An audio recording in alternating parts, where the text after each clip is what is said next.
Hey kids, welcome back to another Victory Kids online service. It is so great to be with you once again today. And as you know, it is episode 14, which means we haven't seen you for 14 weeks.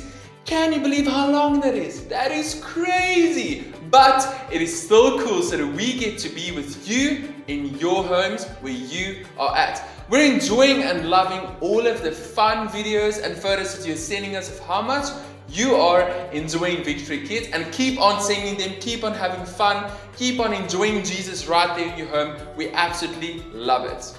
Right kids, so as I said, a few things might change around us. So keep a lookout for in this episode. You will notice a few things looking a little bit different, which you will love as well. So today we are continuing with our series called Epic, where we're talking about cool and epic stories in the Old Testament. And today you kids are going to learn about Joshua and Caleb, who went into the promised land. And this is what you kids are going to learn today, that you get to trust God in the mission that He has given you, in the season that you're in, how you're feeling, what He is telling you to do.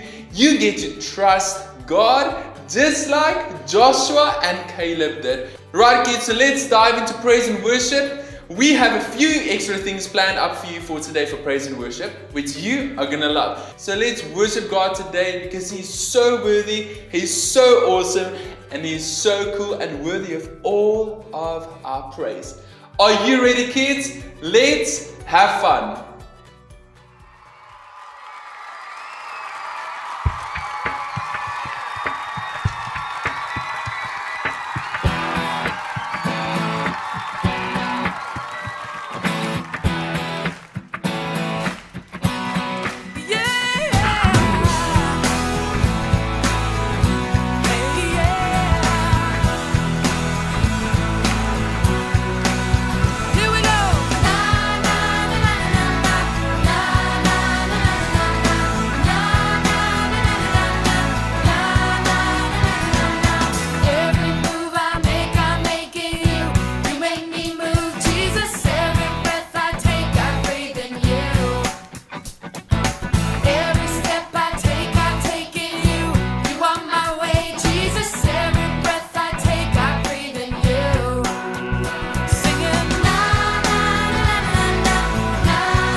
Anytime a heart turns from darkness to light, anytime temptation comes and someone stands to fight, anytime somebody lives to serve and not be served, I know God is on the move, on the move. Hallelujah. God is on the move in many mighty ways. God is on the move, on the move. Hallelujah. God is on the move today.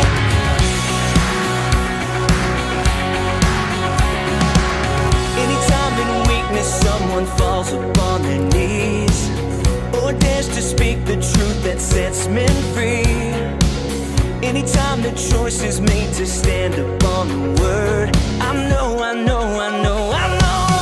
is on the move, on the move. Hallelujah. God is on the move in many mighty ways. God is on the move, on the move. Hallelujah. God is on the move today.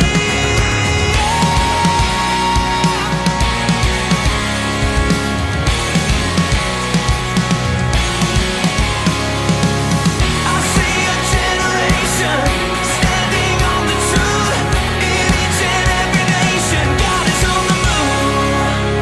Anytime the gospel stirs a searching soul, and someone says, "Send me, here I go," I know God is on the move, on the move. Hallelujah. God is on the move in many mighty ways. God is on the move, on the move. Hallelujah. God is on the move today.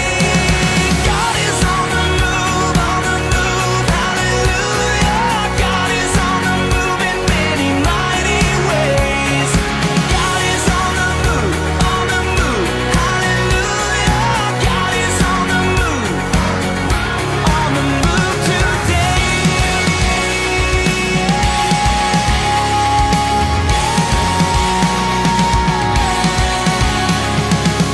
I see a generation standing on the truth in each and every nation. God is on the move.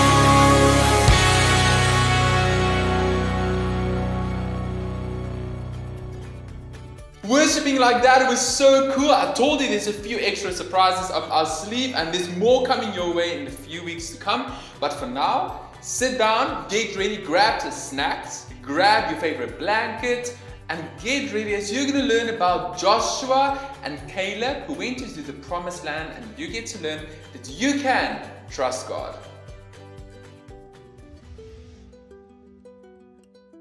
God told Moses, "Send men to scout out the land of Canaan. I am giving this land to the Israelites."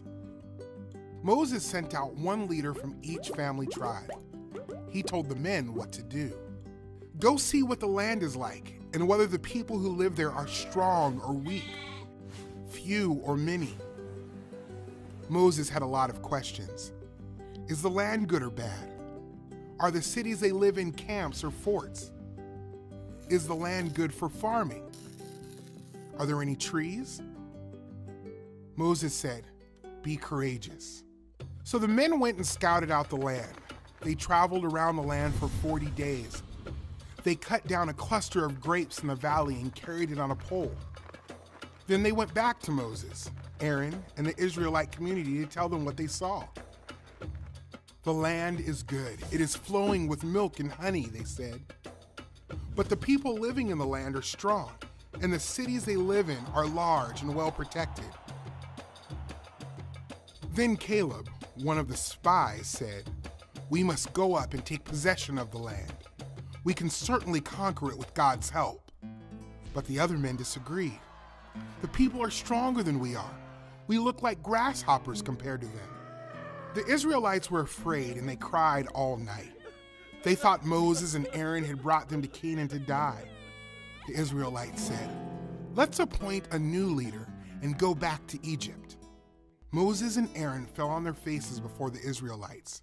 Joshua and Caleb, who had both scouted out the land, tore their clothes and said to the Israelites, "The land is extremely good. If the Lord is pleased with us, he will give it to us. Don't be afraid of the people living in the land. God is with us. The Lord spoke to Moses.